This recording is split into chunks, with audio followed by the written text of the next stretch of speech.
November 10th, it's 5:30, and I'm calling the meeting to order. With that, we'll go around the room. I'm not sure who's on City Hall. If you'll introduce yourselves first, then we'll go on who's online to introduce themselves. So, Dean Veneman, Alderperson, District 2, and committee member. Thad Kubitschek, Alderperson. Jay Bemke, Alderperson. Jake Hadno. Jake Hadno, Alderperson, District 6. Is he here? okay, those that are at home on Zoom, if you'd Joe introduce Terry, yourself. Director of Public Works. Carol City Engineer.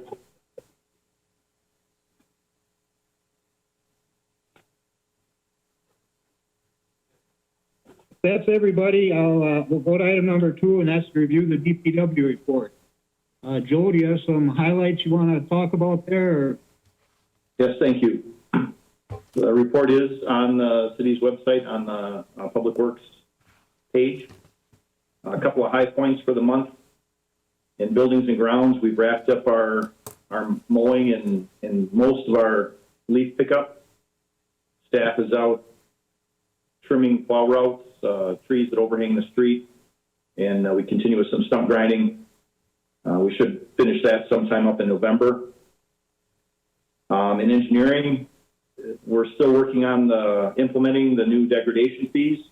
A host of documents and activities occurred in October to prepare such as notification letters to utility companies, excavators, plumbers, website update, form updating, etc.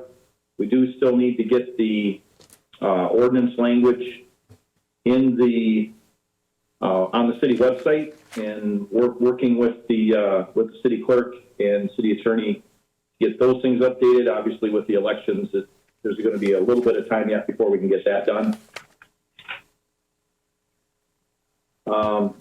With some design projects underway, our 11th Street project from Washington to Apricot, we're about 80% complete with design there. Our 15th Street from Apricot to Norton, design's around 40%. 18th Avenue, design is about 50% done. And our Jefferson Street out in the Industrial Park, that design is about 60% complete. And we do have an item on the agenda to discuss this evening on that project. Our construction work is wrapped up for the season. Our Washington Street project is complete, and we finished up our 14th Place South project that was working with the developer to get that done. So we're really excited about that. The construction went very well this year. Our budget numbers came in well. Staff did a great job, engineering did a great job, and kudos to staff on an excellent construction season. For street maintenance, in October, we saw cut patches on the west side of the river, a number of asphalt street repairs, brush pickup. We've been screening compost on the east side compost site. Number of catch basin repairs complete, 12 this last month. The alley construction east of 2nd Avenue South, just north of between Park and Lion, is complete. That turned out pretty good.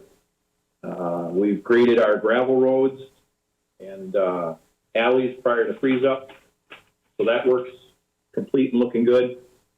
We worked with the police department, did some grading work at the shooting range to prepare the driveway and shooting areas for asphalt pavement.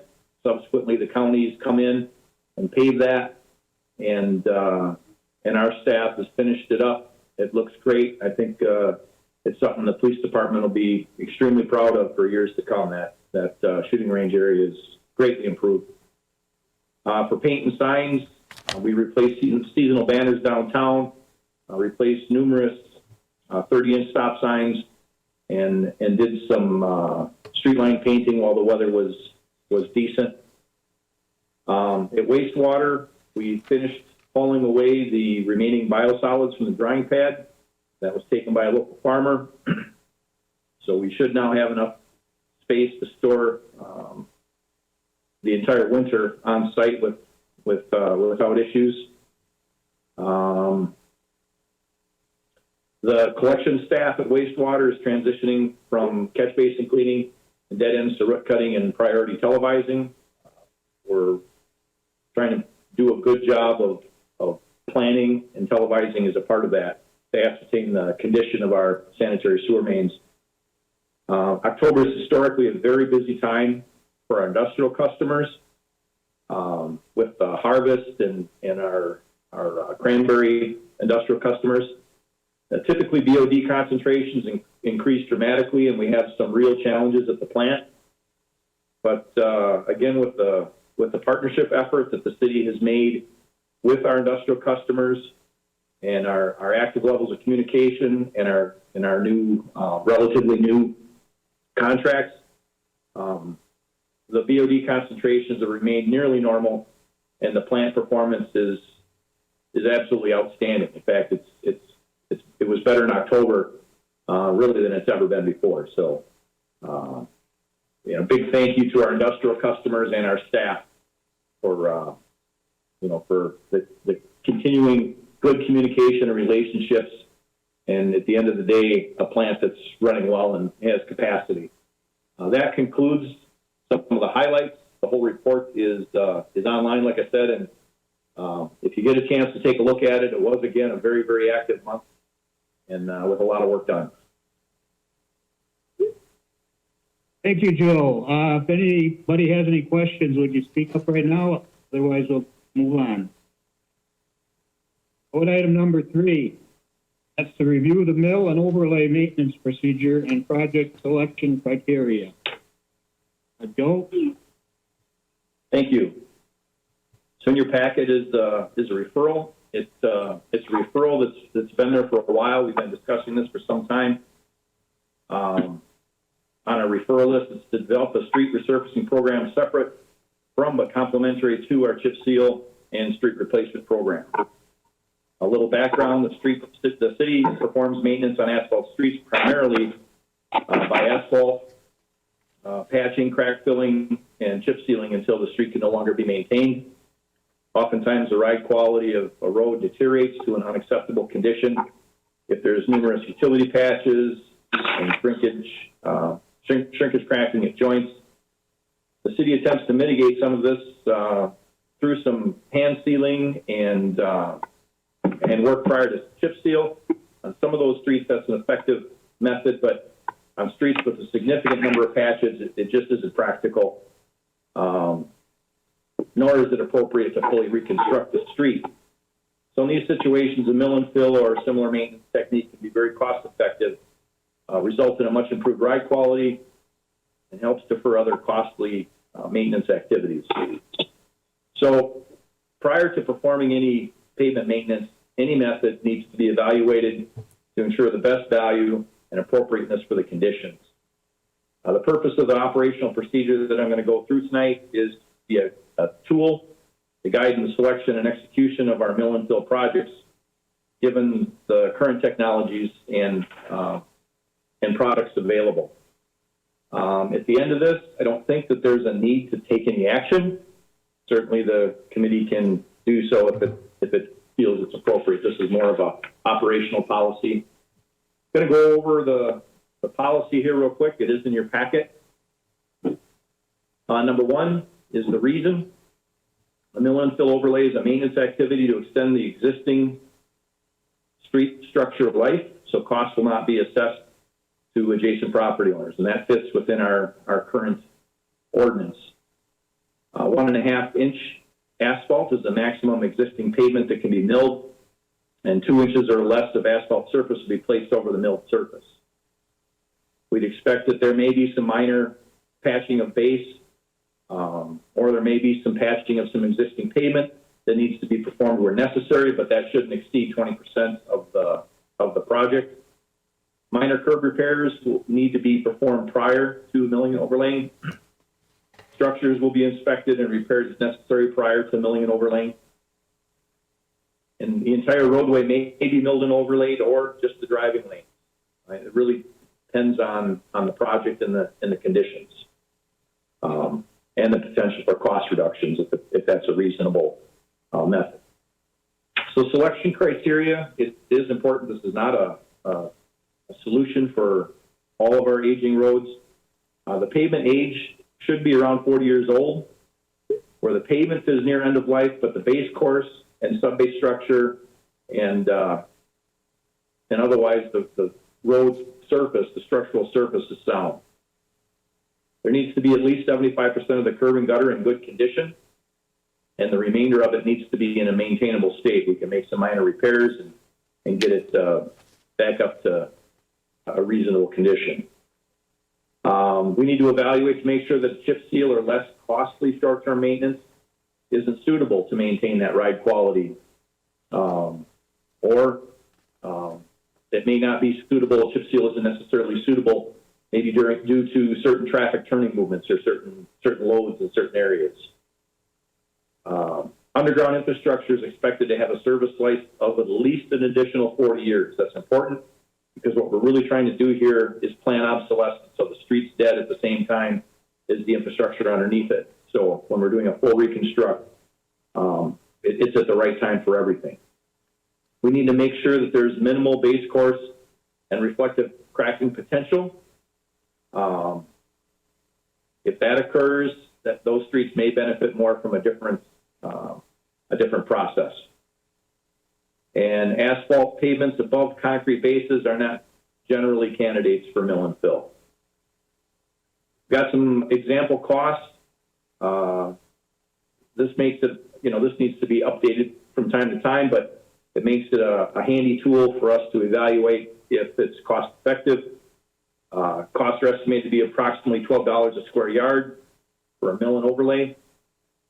For example, a typical 32-foot wide asphalt local street would cost $42.67 a running foot then to do a mill and fill. In front of City Hall, where we just did our project on 4th Avenue, that including parking was about $15,000, just to give an example. Any other repairs, curb repair, manhole repair, base patching, those types of costs would be added. And obviously we need to evaluate that. And the last item is a checklist. We need to make sure that, number one, the street meets the selection criteria. Number two, we need to notify property owners of the maintenance work, and so they can understand what the expectations are for this type of work. Number three, we need to verify that city-owned underground utilities have been inspected and minor repairs are complete before we start a mill and fill. Number four, we want to identify and communicate with non-city-owned utility companies to inform them about the project, that degradation fees would be negated if they coordinate work prior to the asphalt placement, and lastly, that the minor curb and gutter repairs are complete. If all that exists and all that happens, it's likely to be a suitable street for a mill and fill. The streets we did this year, if you haven't seen them, one of us right in front of City Hall on 4th Avenue. We did a stretch of Chestnut over by Assumption, and the hill on Baker, just east of the roundabout by the courthouse. So you can test those out. We do have some work to do in the spring. We are going to use the new tool that we purchased to cut in around the manholes and set those manholes perfectly. So we do have some work, but you can go out there and take a ride on it and see. It's new, so obviously it's new, so it rides nice. But over the next months and years, being that these are some of the first ones that we've done, you'll get a pretty good idea of how it wears and rides. So we're excited about adding that to our repertoire of maintenance activities. And obviously we were trying to fund some of these activities in addition to our chip seal through some reductions in garbage collection costs. So we're trying to do this without any increase in the public works budget, just trying to be more efficient in some ways and shift funding to where we can get some work done. Thank you, Joe. Does anybody have any questions on that? It's an interesting thing that you guys are looking at, how to do this, and I think if there's any problems or questions, we can bring them up as we go along. So, hearing none other, we'll go on to item number 4. And that's to review the 1 Mile Creek Impoundment Phase 2 community meeting and consider options to improve stormwater management. Joe Eichstead, are you Yep, I'll ready be, for this one? yes, yes, I am. So I do have a brief presentation to go through, including background information and such to just update the committee on, and then I'll get into some of the options that we've looked at and presented to the committee. So the background information, the city met with, well, the engineering department met with 1 Mile Creek property owners on Thursday, October 15th, to discuss phase 2 of the flood study.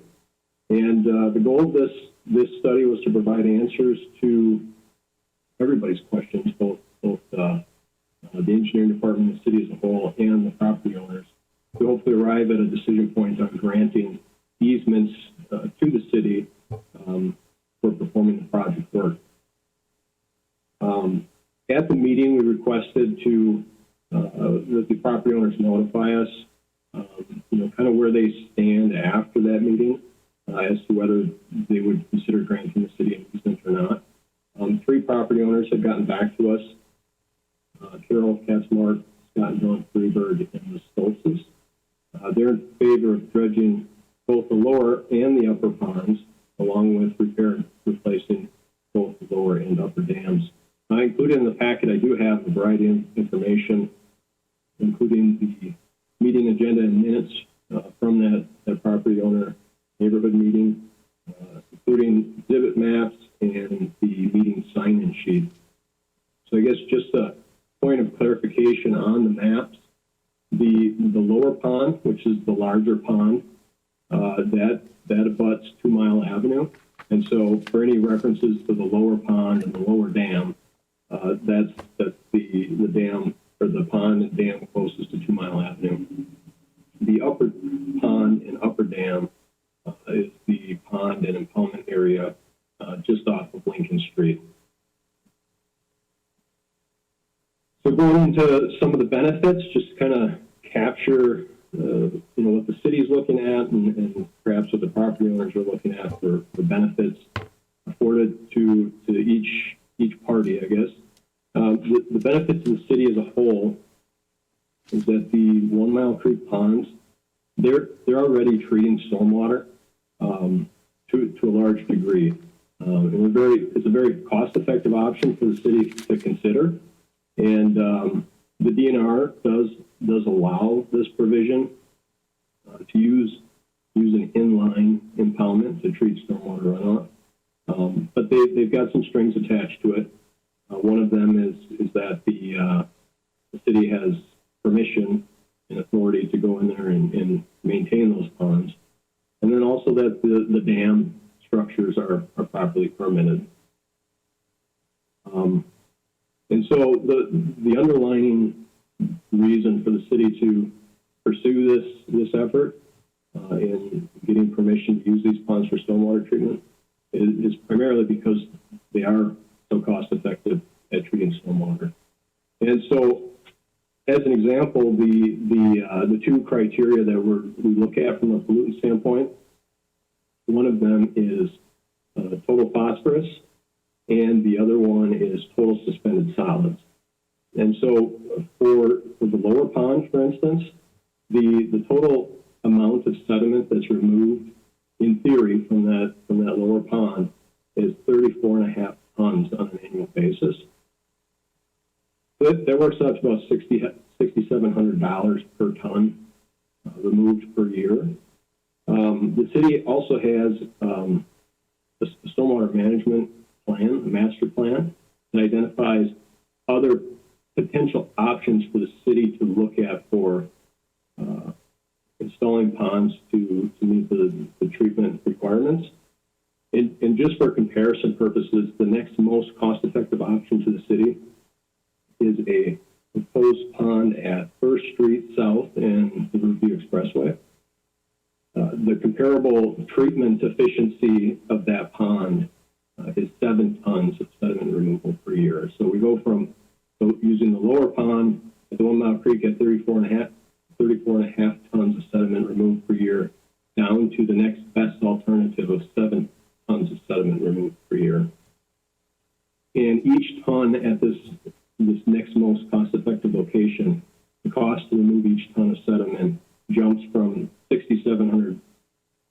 $1,800 per ton to almost $24,000 per ton removed. And so that's the primary reason that the city's really working to pursue this option with the 1 Mile Creek ponds. To the property owners, of course, the benefit to them is that the maintenance costs of the ponds would be covered by the city and the stormwater utility, so that they could essentially enjoy what they have today.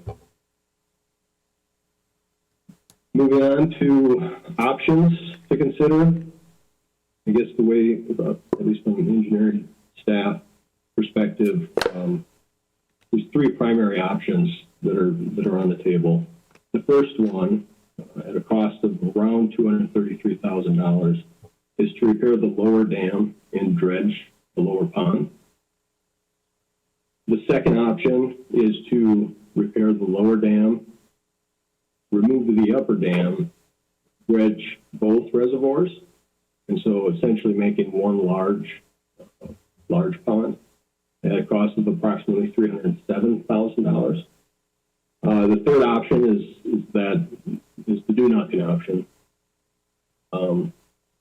That the description of that is maybe most suitable for the short term. Long term, both the city and property owners would need to do something. City would need to pursue other pond options, and recent property owners would need to do some sort of maintenance to those 1 Mile Creek ponds. On that note, there is a desire by property owners to have the upper dam rebuilt. The estimated cost for that rebuild is $108,000. And so at this time, given the costs, potential liabilities, and the little to no benefit to the city as a whole because of the treatment effectiveness, I'll get to that in a minute, it'd be a difficult thing to recommend this additional project scope of rebuilding the dam. But the cost effectiveness between the lower pond and the upper pond, I guess just to give a little bit of perspective, the lower pond does the bulk of the treatment. The upper pond pulls out an additional ton of sediment per year. So again, lower pond was at 34.5 tons of sediment removed per year.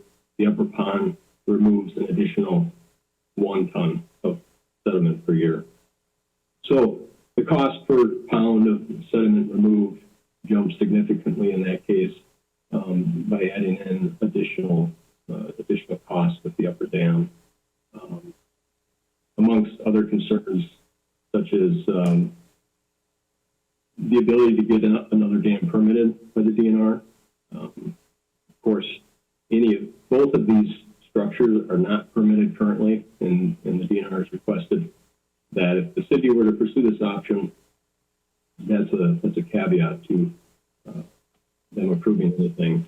And so there's always the difficulty in getting another structure permitted.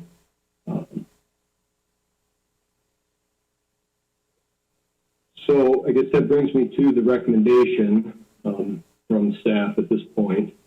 The recommendation would be to focus our efforts primarily on the lower pond and to keep moving the project forward, especially with the investment that has been put forth.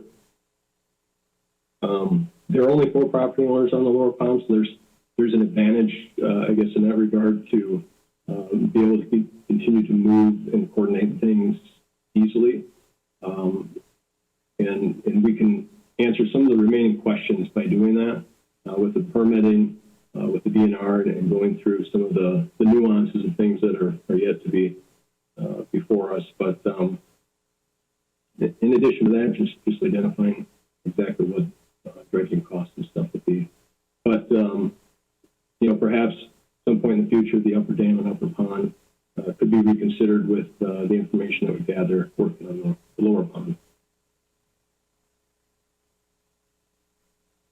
So, Tom, that wraps up my presentation. Okay, thank you. right now, does anybody on the committee or anybody on the council have any questions or anything for Joe? Okay.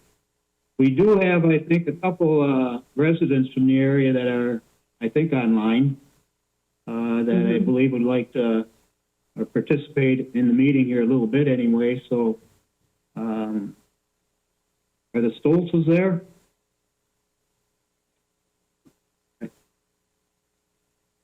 If you can hear me, and if we can hear you, go ahead and talk.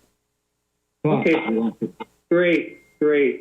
Well, hello, my name is Paul Stoltz, and I'm a city resident at 3420 Lincoln Street, a property owner on 1 Mile Creek that is being considered for stormwater credits by the city council. And over the past 6 years, we have met with the DNR staff. And Joe, I don't know if you remember that. It was over 6 years ago, hard to believe. That's a long time. But Joe and we attended a meeting with the DNR, but we've attended numerous meetings such as that. We've hosted neighborhood meetings, and we've attended city council meetings. And just a little caveat, the corridor that we're talking about is 1 Mile Creek from Lincoln Street. It crosses under Lincoln Street, and then the corridor ends at 2 Mile Avenue. And it's a beautiful, it's really a gem within the city. It's teeming with wildlife, deer, raccoons. We have otter that come up all the way from Nepco Lake. We have kingfishers, great blue herons, wood ducks, and I can even, we have 4 different frogs that inhabit the pond, and I don't even need the calendar. I can tell you the month of the year by the type of frog that is calling during its breeding season, during that time from early spring till the end of summer. So it's just a beautiful area. It's a gem within the city to have this this corridor. And our hope during this whole process was to achieve a win-win situation where the city acquired, as Joel mentioned, valuable stormwater credits, while the property owners saw aesthetic improvements with the 1 Mile Creek and the pond, right? And then during our contacts, we and the neighbors on 1 Mile Creek gave approval for, phase 1 and phase 2 studies of the project. And as Joe mentioned, as a result, the city council has given a proposal to consider moving forward, which is option 1, to repair the lower dam and to dredge the upper pond. And while this option is logical and has merit, it does not meet the criteria of a win-win situation that we, the neighbors on the upper pond, were seeking. So as a result, to be honest, at this point, we feel abandoned and question our involvement in this process. We would suggest that the city approve having the upper dam rebuilt and the upper pond dredged. While there are increased costs, we just ask you to consider the benefits that the city would accrue utilizing this last significant body of moving water in the city for stormwater credits.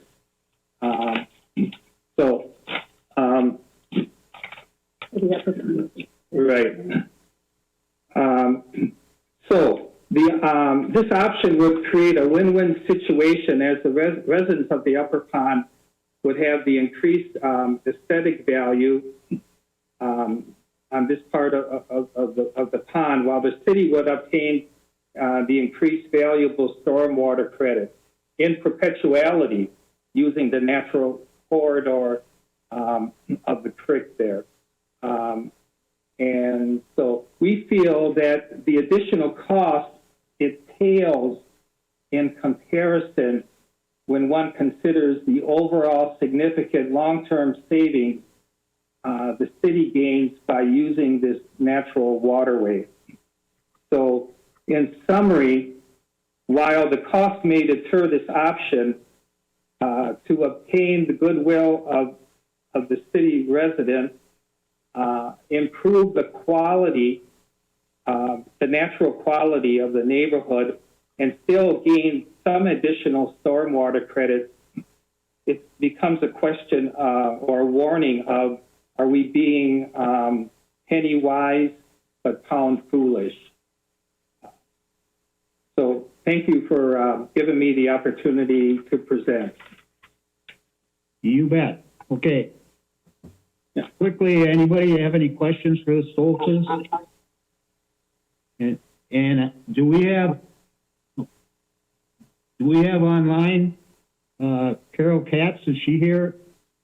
There is a neighbor trying to get in. Is there anybody in the waiting room still? He's having trouble.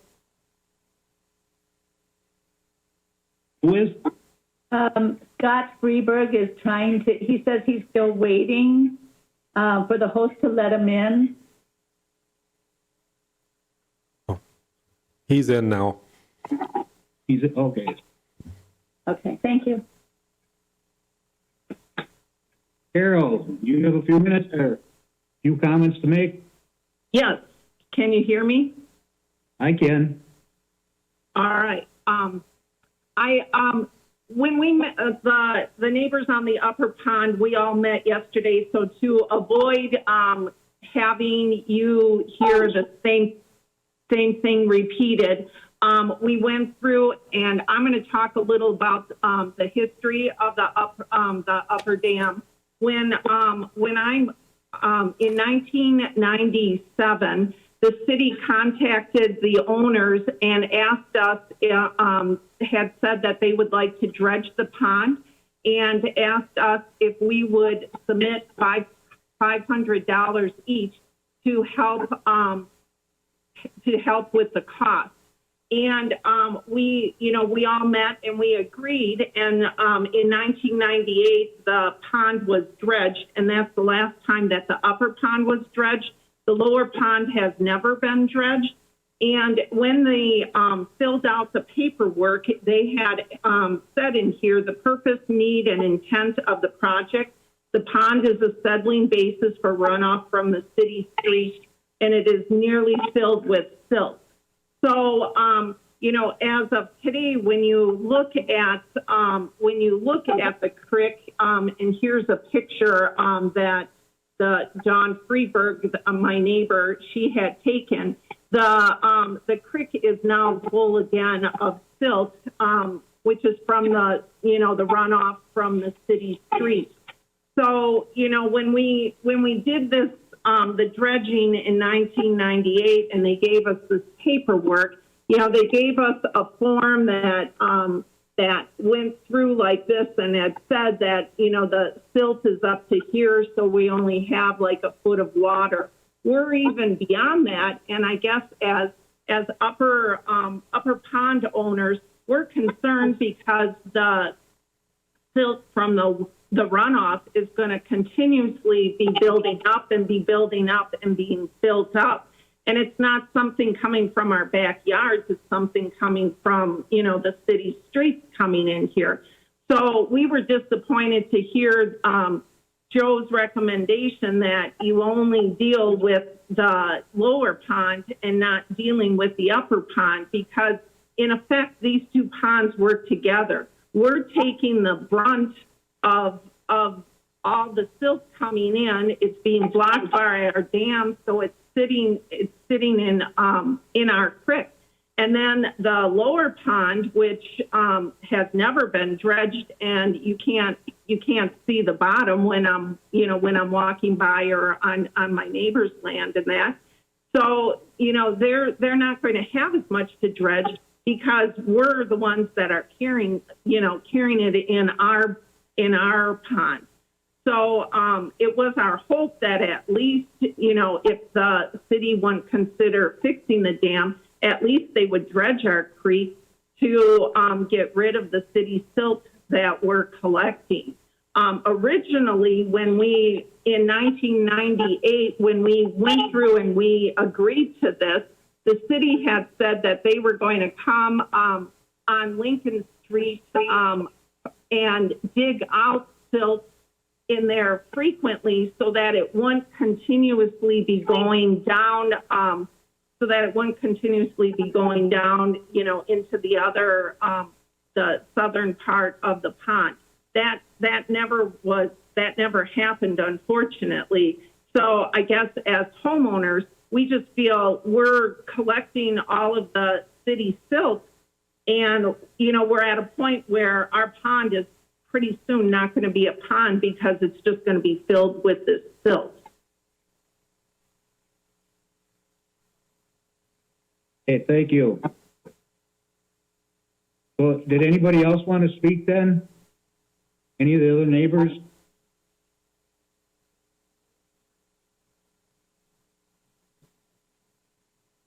Joe, I'll go back then to you, Joe Eichstead.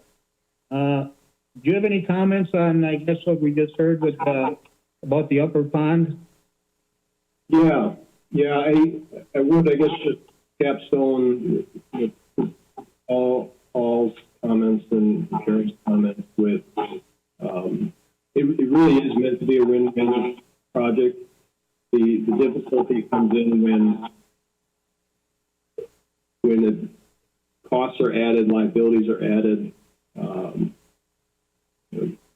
conditions that make the project much more difficult to jump on board with, especially when the bulk of essentially what the city needs is can be obtained through the use of the lower pond. And although there are some benefits, I think even from a dredging standpoint, at least from a staff recommendation, we could get behind dredging even the upper pond. The inclusion or requirement that the upper dam remains is a little bit further than what we feel is appropriate, especially considering the impacts to what the city would be required and liable for as compared to the property owners enjoying a water level that they're used to seeing down there. And I understand that. I guess the last thing I'd say is with the initiation of the work in 1997, I'm not sure how that was initiated.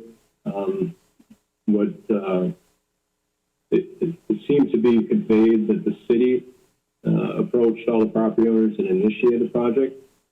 And that could be the case. I know the city's only requirement is to maintain the free passage of water through the culverts. Other than that, the ponds are 100% property owner's responsibility at this point. So I guess that's all the comments that I had. Thank you.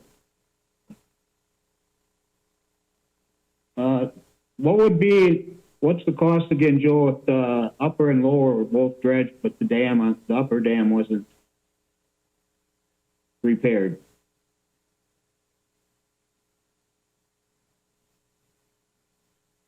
There's about $307,000. Okay. Yep, I got it here. Thank you.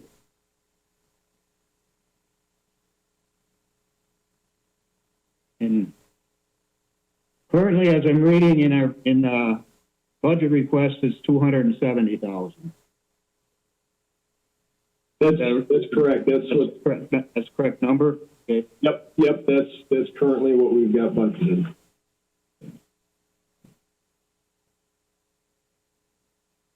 Committee or anybody, do you have anything to chime in with? Questions or anything? Comments? Thad Kubiszek, Mr. Chairperson, I'd quick add. Okay, Thad. Yeah, thank you, Mr. Chairperson. I guess I'll speak on behalf of anybody else who was at the citizen or resident meeting. Unfortunately, for some reason, there was a scheduling conflict. I think it was October 15th when we had a neighborhood meeting, or a neighborhood meeting was scheduled with MSA, as well as I think Nick Dooms from the engineering department came down to the neighborhood meeting at Sandlot Park. Interestingly enough, one of the budget meetings, Finance Committee budget meetings, was scheduled at exactly the same time at City Hall here in the council chambers to specifically discuss this particular project at the same time. So I was at one of the meetings, and unfortunately, none of the other property owners could be at that Finance Committee meeting that discussed this particular project. But this has been an issue that I've been working with and spent quite a bit of time working with the property owners, as well as looking at previous documents. I understand that previous documents, different councils and everything else, but it is a case where I think that everybody kind of understands that there is a win-win potential with this. One of the things that I want to caution the council on is that these property owners do hold a kind of an ace in the hole as far as this goes, where if they don't agree to a utility easement for these ponds, it might be a case where we're not going to be able to get any stormwater credits for this. One of the caveats is if everybody agrees to an easement for the pond so that the city has access to this. And one of the stipulations as far as the DNR is concerned for using this as a stormwater credit-based waterway is that aspect of getting the easement signed off from the property owner. So again, we do want it to be a win-win, but we got to make sure that we're working with the property owners as well, and that the picture that Carol had showed on her phone about how dry that creek is, it is something where that pond is filled up with sediment, and it's sediment, and anybody who I guess comes around that district, obviously this isn't my district, it starts up by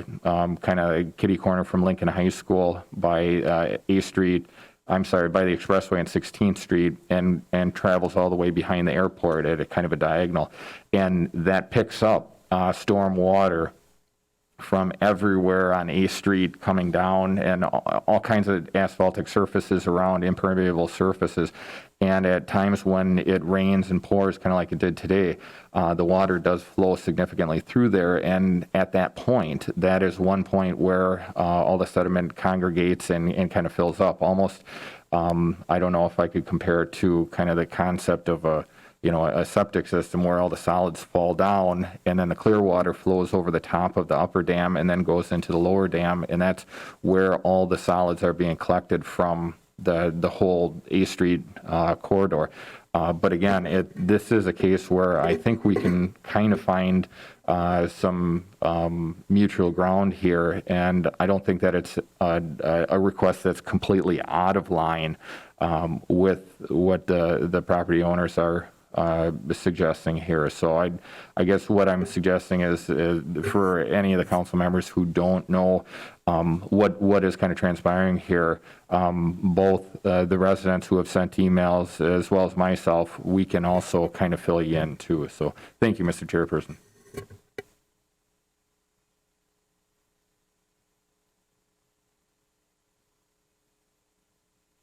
Thank you, Thad. Is there anybody else? Mr. Chairperson, Joe Terry here. Can I add a comment, please? You bet, Joe. One of the things that I think we also have to be cognizant of, and it may be a decision that the city doesn't get to make, and that's the realization that neither of these dams are currently permitted by the DNR. And if there's to be repairs made to either one, they do need to be permitted. And there's likely going to need to be a purpose for the dam. And as it is, obviously aesthetically, the upper dam provides some benefit to those property owners. But the purpose of any of it as an impoundment is in order to get a dam permitted is going to be that stormwater management.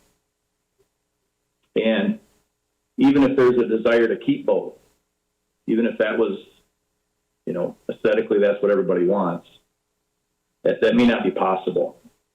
You know, right now, if that upper pond fills up, well, water and sediment's going to seek its way past that upper dam into the lower pond, where it can be, you know, dredged in the future. So, I think that some of the mutual benefit is just the fact that both of those dam structures are end of life, and you know they were built without permits, and to date the DNR hasn't said they need to go away.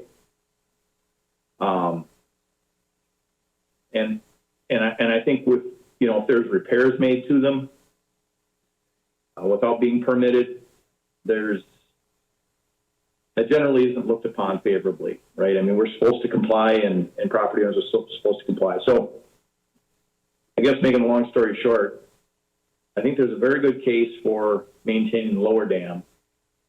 I think there's a potential case for dredging the whole facility. But I don't think there's much of a statement to be made about keeping the upper dam.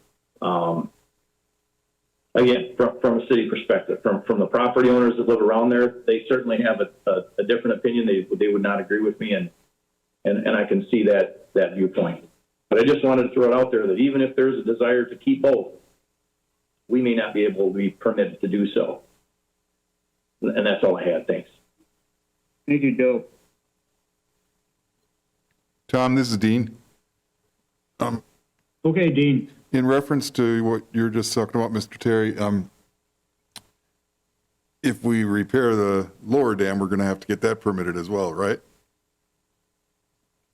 I mean, both. Have to get a permit? Well, you had mentioned that there's a case to be made for maintaining the lower dam, but it's still not permitted, so we'd be under the same case if we tried to with the DNR. So it's potential. I don't understand. I just want to make sure I understand. If we try to maintain that lower dam or repair that lower dam, we're going to have to request a permit for that one too as well, right? We are, and there's the DNR is in favor of managing that silt, and so staff believes that that a permit would be issued for the maintenance of that lower dam. That the city could replace it, would go through the permit process, and that would be a successful process.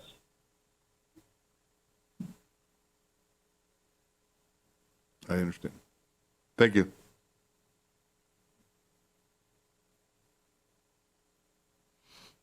Anybody? Scott? Yes, this is Scott Freeberg. Okay, Scott.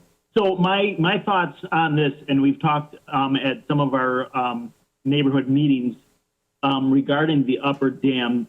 To me, the benefit in keeping that upper dam is that there's a smaller reservoir to collect the sediment, and so it would be a smaller area to have to dredge on a regular basis, as opposed to removing that dam and then having that bigger area that has to be dredged.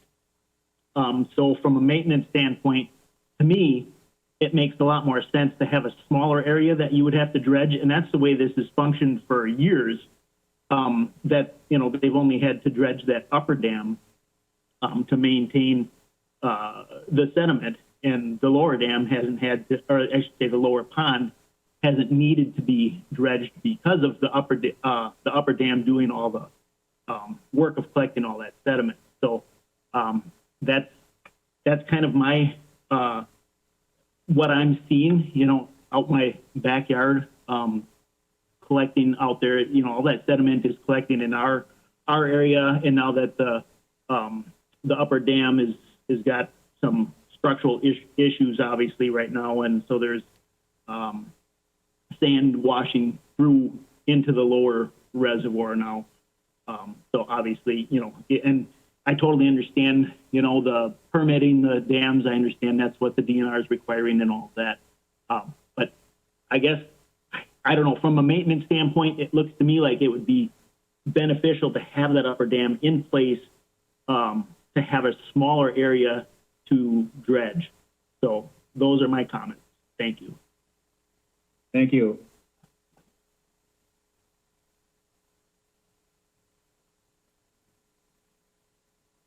If there's nobody else, committee, I guess further comments from you, or what direction? Oops, what? Can I make one comment? Okay, go ahead. I'm Julian, yeah. Just to clarify too, I know that with that phase 2 study, one of the things I asked at the very end of the meeting was, if that dam is removed, how does that impact the footprint of our pond? And Eric said it would bring that footprint in 10 feet around the perimeter of the pond. You know, that really is a lot of shoreline that would be exposed and really shrink the size.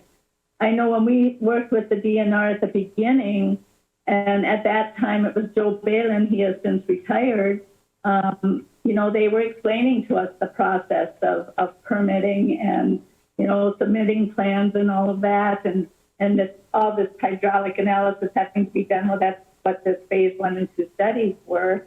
So I guess as a property owner, I don't see, I don't know if we'd have a problem with permitting or not. We were just told that it would need to be permitted. Back when we bought the house, there wasn't that need to have a permit, you know. So those are my comments. Thank you. Thank you.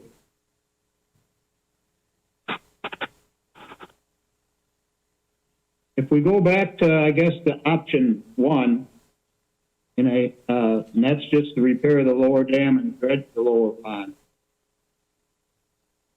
And I think Joe Eichstadt, as you mentioned earlier, that if that was the route, that in the future we could look at doing the upper pond.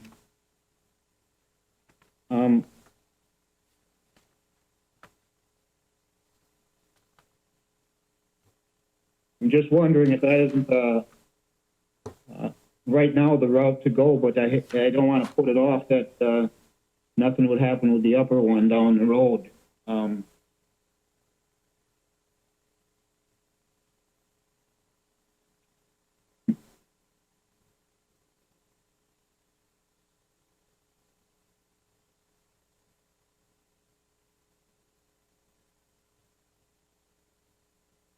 But I'd like to see we keep the project moving forward. So we're going to have, you know, to get further direction on what we want to do to keep this moving.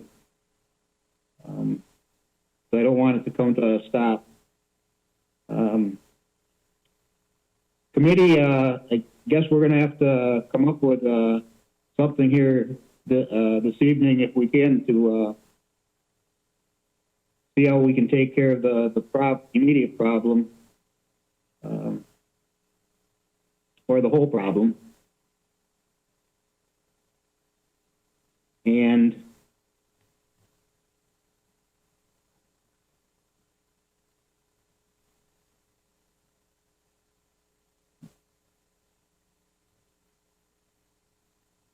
Joe, if we went and just repaired the lower dam and we dredged the lower, what would happen, I guess, with that dam if we dredged the upper dam, if we dredged the upper pond? So the upper dam you're asking about, what would happen to that if we dredged? If we dredged the whole thing, what would happen with the upper dam? Yeah. So I guess if the intent was to try to avoid it and leave what's there, I'm not 100% sure what would happen to the remaining effects of the dam that's there. The dam currently has failed. It's not holding back the water that it's supposed to be. I think the muskrats have gotten through and caused a lot of damage to it. So yeah, I'm not sure if we tried to avoid it and leave what's there, what would happen to it. But the caveat for the DNR, the strings that they've attached to taking credit for the ponds is that the dams that are there, that they become permanent structures.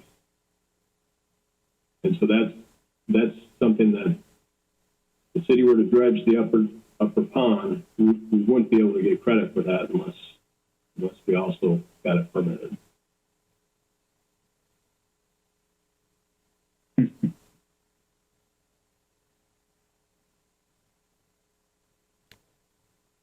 This is Dean. At this point, we still don't really know whether the DNR is going to approve this permitting, right? We're just estimating that they probably won't, correct?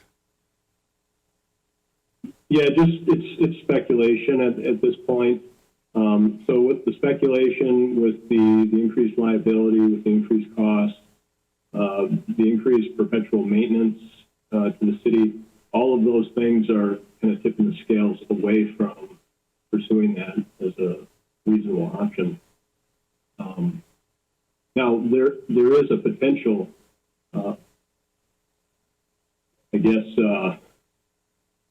option that could be pursued other than a dam.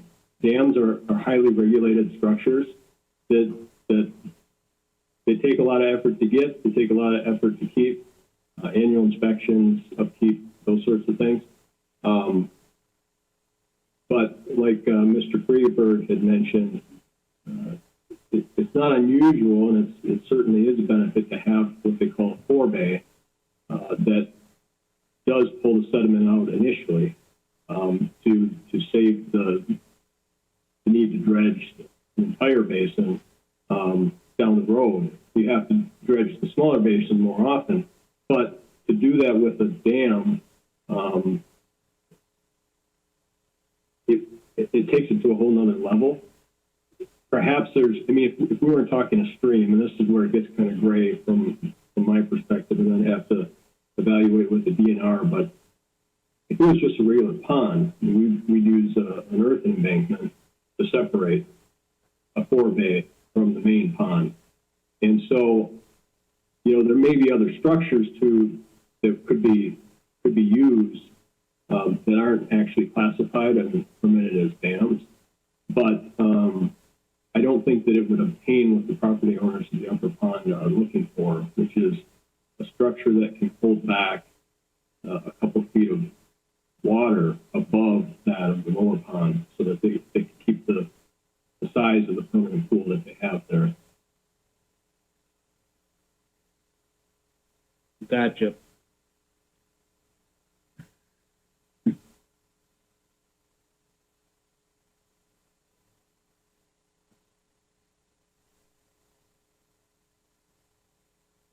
This is one of these, Joe, when, we need the action this evening. And I'm not saying to put it off for sure, but I'm just wondering, do we need the action this evening to keep this moving forward? It's not critical tonight, but yeah, at some point in the near future, like Paul had mentioned, we've been talking about this for quite some time. So, but I would say that from a construction standpoint, if something were to, if the city were able to capture access agreements with any property owners, that we'd be looking at trying to do something soon so that we could try to get to some sort of construction activity in 2021. Where are we standing as far as easement-wise with the property owners? So we have draft easements that we've put together, and we've shared those with the property owners quite some time ago. But there's always been questions, so none of the property owners had been interested in signing it at that time. So even in choosing, say the committee chose option one, we still need to pursue conversations with 4 property owners and obtain easements yet. And if we went the option one route, and would we, at the same time, approach the owners with the easements? Would we also start the permitting process? Or do we go through the easement first and then get into the permits? Yeah, we'd probably get the easements first, and then we proceed with design and permitting.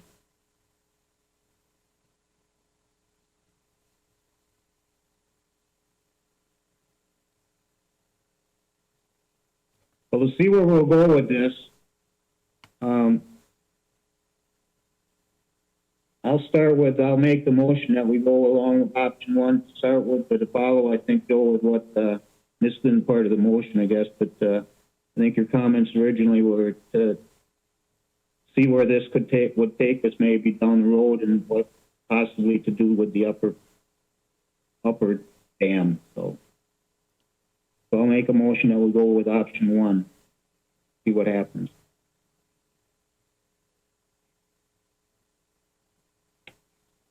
Hearing no second, that motion will be denied. Committee, is there any other option or anything that the rest of the committee would like to do? I think we need to look, this is Dean, I think we need to look further into the ramifications of them removing that upper dam and the potential of if the DNR is willing to do it. I think we need to at least look at it. I think we need to talk more down the road. This is Jake. I would make a motion that we put this on the referral list to be reassessed at later meetings. Second.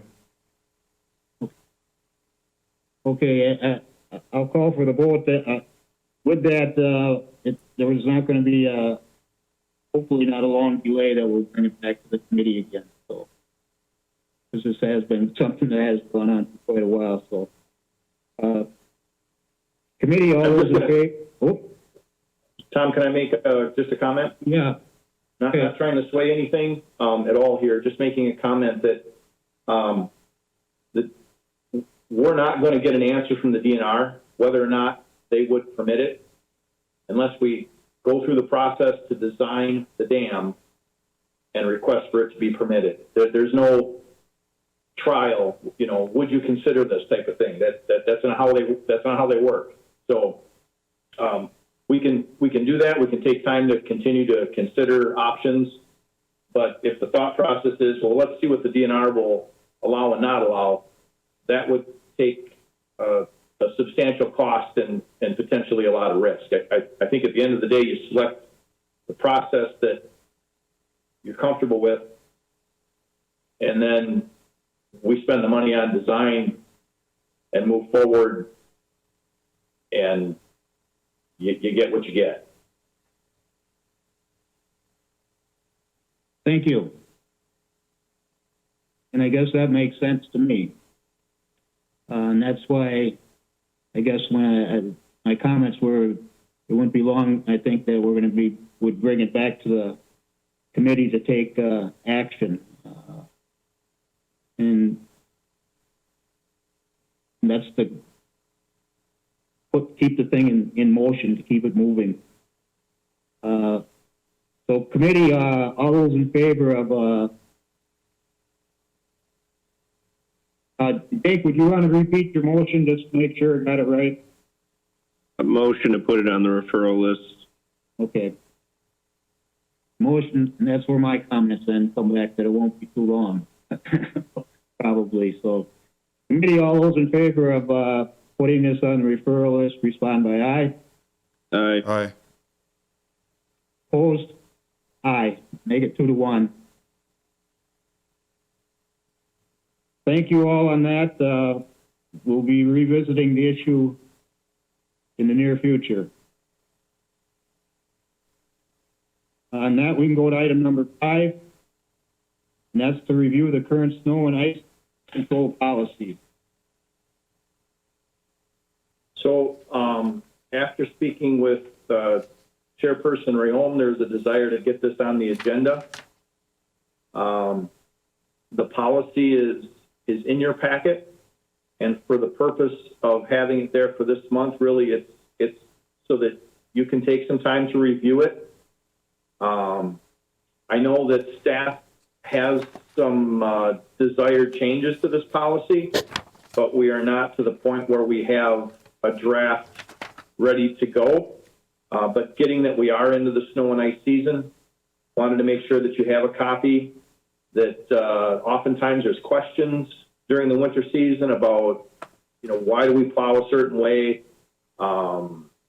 Those priorities are identified in this policy. So hopefully everybody can get up to speed on what it is that we're doing. And I guess if it's okay with the committee, we'll continue to we'll add that item to the referral list as well, where staff can come back with some recommendations and we can talk about after everyone's had a chance to review it or get some complaints over the winter season that we can amend it at a later date. Okay, Joe, and just, I guess that's okay with me. I just have a couple questions, though. Through this thing, there's a lot of references to different attachments in that. That's not in the handout that I have in front of me anyway, but do we have a listing of where the snow dumping sites would be this year? I don't have that list in front of me. I'll make a note of it and try to see if I can map it and get that list off to all the alderpersons. Okay. And just the other, I think one other thing to go along with this, and I read it over again, actually today again, and if there's suggested changes that you guys have, that's fine with me to, when you have it, bring it forward. One suggestion, I guess, as long as if whoever from the public is listening in that, but I mentioned to you, Joe, when we talked about this, was the issue of the plowing and how fire hydrants get plowed in and whatnot, and or maybe an issue for us to discuss with Water and Light, but I think it's a good time to remind the people of people in the neighborhood can get together and as they call it, adopt a fire hydrant or something like that, and that doesn't mean just the person whose property the hydrant happens to be sitting on, because that may not be the person who needs the service. It may be the person that's 2 houses down the street. So if everybody could get in and help in to shovel them out, because as the plows come around, and it's not necessarily the plow's fault, it's how when they go around the block, it ends up that is sometimes where they end up just past it, dumping snow onto the yard. So I think that's probably for right now the last thing I have to say. But if anybody does have any other comments this evening, or as you read this over, to bring it forward so we can address it in a timely fashion. I guess what jogged my memory on it was a week and a half or so ago that we had that snow that came down, and made me start to think about are there any updates that we need to make on this policy in front of us. So if nobody has anything else, we can move on to the next item. So not hearing anything, we'll go on to item number 6. And that's to review the survey responses for funding operations to offset street construction and maintenance costs. And I guess, Joe, again, I'll go back to you. Yeah, so the referral is to consider directing staff to develop and solicit requests for proposals for a consultant to aid in developing a transportation utility plan and financial evaluation. The background on this is the public survey to get some input on the potential methods to fund public works, street construction, and maintenance has concluded. The responses indicate that the public is in favor of a system that's predictable and fair for everyone. Based on the survey, the transportation utility was the most desired method to accomplish this. Over time, the decline in state aid, due in part to a lack of progressive gasoline fuel tax and improved fuel efficiency of vehicles, has resulted in communities statewide relying more on assessments and local property taxes for these activities. During the same time, the property tax burden has shifted significantly to residential property owners. Funding a sustainable program under the current levy limit rules and state-imposed restrictions is not possible without unreasonably affecting other city services. Due to the many positive reasons outlined in the special assessment evaluation of alternatives report prepared by the engineering department and the results of the public opinion survey, staff recommends the development of a transportation utility as a fair method to fund a sustainable street maintenance program and to potentially lower property taxes. The premise of the study was to consider alternatives to special assessments. While not specified as the part of that discussion, it is understood that if a transportation utility is established, special assessments would still remain a tool to fund projects that are unique and benefit individual property owners, but that are not street maintenance related. So projects that may still be special assessed as, well, we've just talked about 1 Mile Creek, but Quinnell Creek, any special decorative streetscapes that might be in addition to city standards, or if there's specific subdivision or neighborhood requests or needs, private driveway entrances, there would still likely be some personal benefit to property that would still require some level of special assessment. But again, it seems that the goal is so that it's not that expensive street and sidewalk portion that tends to be a surprise. So with that, staff is asking the committee to potentially make a motion to direct staff to prepare an RFP and solicit proposals to aid in the development of a transportation utility, and including a financial evaluation with the following considerations. A plan that removes street-related construction and repair from the general fund, including reconstruction and maintenance of streets, curb and gutter, street signs, traffic signals, pavement markings, sidewalks, multi-use trails, and any other appropriate street maintenance activity. A plan that does not include snow and ice control services or costs related to new streets. A plan that would outline a fee structure for the immediate replacement of special assessment revenues. A plan that will outline a fee structure that funds a sustainable annual street maintenance program, including up to 1.5 miles of complete street reconstruction and up to 2 3/4 miles of pavement rehabilitation or resurfacing, and street maintenance practices to sustain pavements and provide the best value for the city. A plan that will evaluate options for a financial goal of eliminating debt for reconstruction. And as debt is eliminated, funding becomes available focused on that sustainable reconstruction. So I guess what staff's recommending is that we wouldn't immediately be building all these streets. The first goal is let's get rid of this debt and the debt service, and then ease into a sustainable replacement program. Staff recommends the RFP include that the plan will include detailed methods of calculating a fee structure that appropriately charges all properties within the city based on traffic impacts of specific property use. That a rate structure that considers those who have recent special assessments for street reconstruction and repair improvements, and alters or recommends an adjustment for those folks.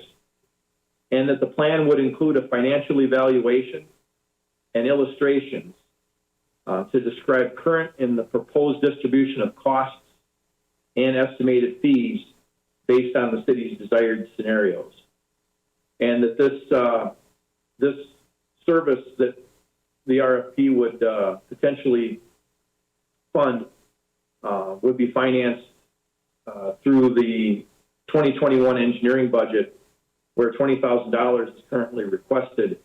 And I believe that's sufficient to perform this level of service and analysis.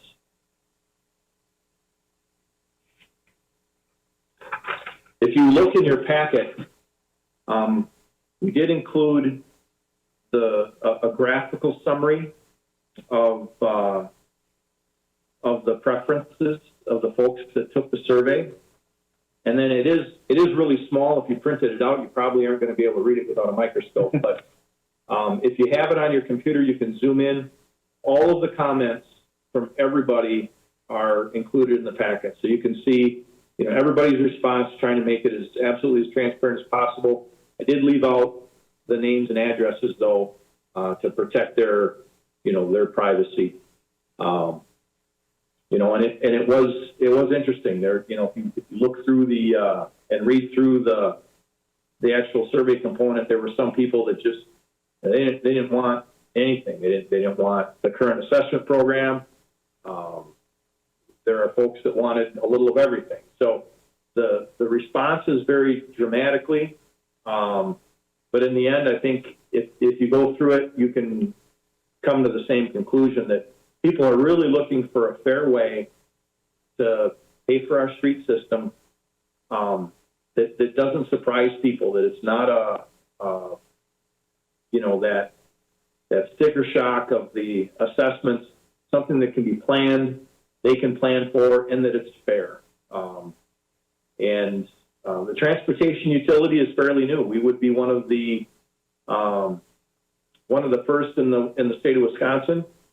But I'm confident that we can get some help so that we develop one that, if challenged, would stand up in a court of law, and ultimately would be much more flexible than our current system with levy limits and basically limiting us to what we did last year, and forcing us to bond for these projects. If we can get out of debt on these, there's a significant amount of interest that we're paying on this debt that we could be using to help cover the cost of street maintenance. So I know as staff, we've been talking about this for some time. We're really excited about it, and I think that it could really put the city in a position where we'd be one of the few in the state that could brag about having a fully sustainable street program, or at least having the ability to have a fully sustainable street program. So that concludes the referral information. If there's any other questions, just ask.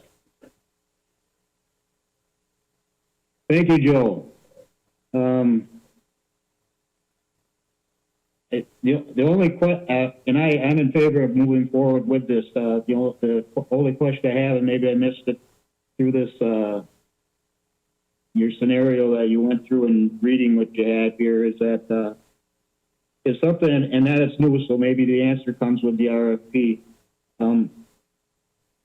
Is this that citizens would pay a different amount, or would everybody be paying the same?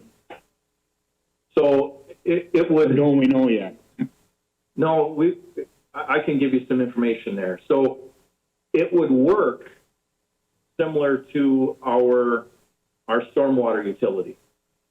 That upon review, there's a general standard that a residential property is going to generate so much traffic and do so much damage, and that would be the benchmark. And then the other properties that aren't residential would need to be individually evaluated, and potentially, as property use changes, they need to be reevaluated. right? Same as stormwater utility. If there's a property that has a certain amount of impervious surface, and then all of a sudden that impervious surface doubles or triples, their stormwater calculation is going to change. Similar to a street utility. The importance of evaluating the traffic impacts is that in Wisconsin, if a municipality is going to charge a fee, that municipality has to be able to substantiate the fee.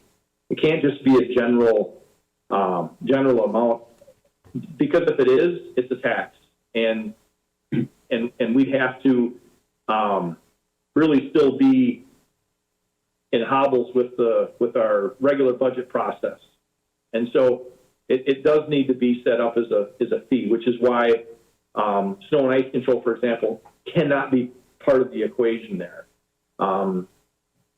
Because we plow things differently. There's certain roads that get plowed more or less than others, depending on the category of road and the type of traffic. So we really have to look at the typical maintenance process for a street and how that equates out. So I know that's a long answer to your question, Tom, but does that answer what you're looking for? I got to a point that I'm just looking at, how fair it is, for how much everybody would pay. That's so, but. So the ones that are currently being developed, I can try to pull a few of those pie charts. It would give you an idea on that, and that's part of the reason why I'm recommending having a financial study as part of this, is so that we can look directly at what the impacts are for the city. For example, what is the percentage right now that a residential property owner is paying towards the street system? And then what does that look like with the transportation utility? And the way it breaks down in the other municipalities that I've looked at that are currently working on this is that it's very attractive for the residential property owner. The residential property owner is paying a disproportionate amount because they're paying for the schools and, the other maybe government agencies that are in the city that generate a lot of traffic and do some damage, wherein, those facilities are financed a lot of times from outside the city. So there's the potential to bring in additional funds through these fees that are appropriate. And then there's also certain properties that may be tax exempt, or that because of special tax rules are largely tax exempt, but maybe have a major impact on the deterioration of the roads. So those costs are spread out, and that results in much lesser impact on the normal residential property owner. But at the end of the day, it needs to be fair. It needs to be representative. Yep. And so I guess that's my right of getting after. yeah, That's fair. and so that's why I'm recommending that we have that financial evaluation as well. That way you can look at it and really see how those costs are currently spread versus what it would look like under a utility scenario. Okay, thank you, Joe. Committee, does anybody have any questions or anything? Otherwise, oops, go ahead. This is Dean. I'm in favor of this, at least looking into this for sure. And I'm prepared to make a motion to move forward with the RFP unless there's any further discussion.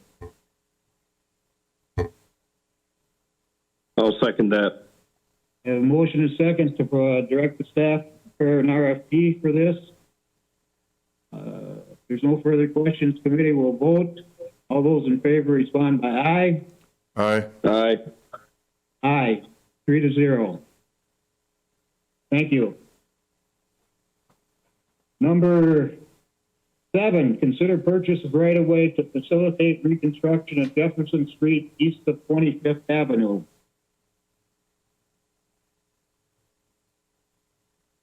So the Jefferson Street project is a proposed 2021 construction project. And with any reconstruction project, the engineering department that the engineering department is involved with, we always take a look at what the deficiencies are. The one deficiency that we're pursuing with this project is providing a proper turnaround for vehicles at the end of the public right-of-way. And so in order to do that, we're proposing an 80-foot cul-de-sac be installed with the reconstruction of that street. And there's 2 properties, one on either side, as shown on the exhibit, that we would need to purchase a small piece of right-of-way from. We've talked with both property owners, and they were in favor of that, much more so than the special assessments that we talked to them about. But the proposed total cost for the purchase, less than $300. I think there's probably actually more cost that would be in getting a right-of-way plat done, processing the deed and having it recorded. But that's the reason, and what the anticipated cost would be. And so the request that staff is asking is to be able to approve the purchase of that real estate as part of the project design, and of course, any necessary funds would be paid out through the Public Works Construction Fund for that purchase. So is this back where, does this come up where it meets the railroad tracks there? Yeah, it is. It's an interesting set of circumstances because when the city developed the West Side Industrial Park, Jefferson Street was proposed to go all the way through. It was subsequently divided by the installation of railroad tracks. And then further expansion by adjacent property owners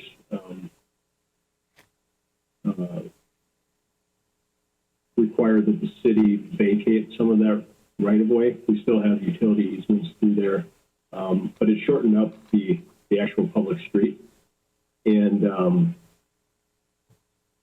so we're left with much shorter street, but the value of having the public turnaround is, I think, benefit to all parties involved, the neighboring property owners and the city. I see the benefit of it. I drove down there and that, and I think it's something that we should move forward with and to do it. And I think the price to acquire the property in that is quite reasonable for what you've quoted here. So, anybody have any questions for Joe? Hearing none, then I'll make the motion that we purchase the right-of-way to facilitate the reconstruction of Jefferson Street east of 25th Avenue. Second. Okay, committee will vote. All those in favor respond by aye. Aye. Aye. 3-0, I believe. Item number 8. Can I confirm that the second was Alderperson Cattenall? That is correct. Yep. Thank you. Thank you. Item number 8. Consider deviation of municipal code to avoid installing sidewalk on 18th Avenue South between Chase Street to Clark Street. And I guess who would have guessed we would have had this on agenda after all the discussion that we've had. So anyway, Joe, I guess I'll let you lead us into this, and we'll see where the discussion takes us. Thanks, Tom. So it came as a bit of a surprise to us in engineering too, after all the discussion, that subsequent of having the preliminary survey completed on 18th Avenue, that there's actually over 50% of sidewalk existing on 18th Avenue south from Chase Street to Clark Street. And so by city ordinance, the code requires that sidewalks shall be installed on any block of a street which has 50% of sidewalk in that block existing. The ordinance also specifies that those provisions and council approval are valid options for proceeding with decisions on sidewalk. But nevertheless, there doesn't appear to be much benefit to having sidewalks there. Certainly not something that we anticipated there actually being over 50% in that block. So the options that are out there is basically consider not installing the sidewalk on that section, or I guess following the municipal code provisions with the over 50% pre-existing. But the staff recommendation at this point is to continue with what we have been discussing with property owners and committee and council members, which is to not replace the sidewalk in that block, primarily due to the lack of benefit to the neighborhood there. Thanks, Joe. Any other committee members, anybody have anything to add? Well, I'm all in favor of this deviation for sure, because I know that the residents aren't real excited about paying for more sidewalk there. And particularly, Is that a motion? needed. Yeah, that's a motion to move forward with the deviating from municipal code 6.04 and not installing the sidewalk. I'll second that. Put it on the table.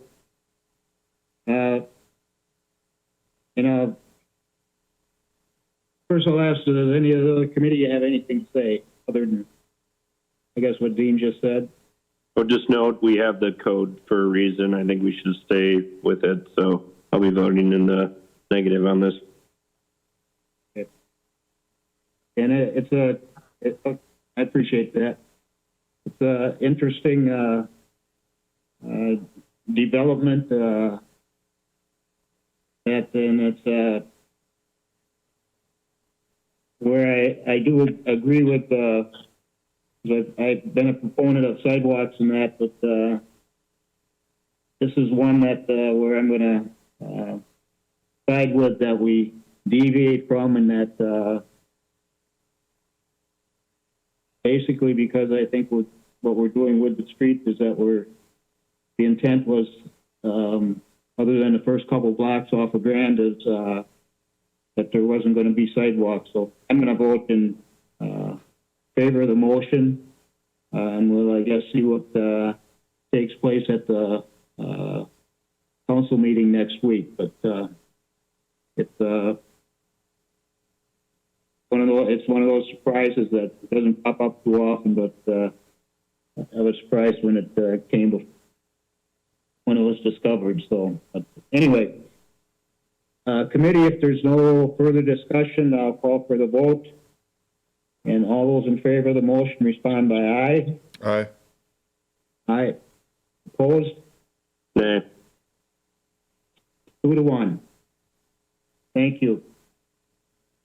And with that, item number 9, I guess we're down to finally, and that's to adjourn. I'd entertain a motion to adjourn. So moved. I'll second. A motion is second to adjourn. Committee, all in favor, respond by aye. Aye. Aye. Opposed? Ayes have it, 3-0, I believe. So with that, committee and everybody, we're adjourned at 7:05 p.m.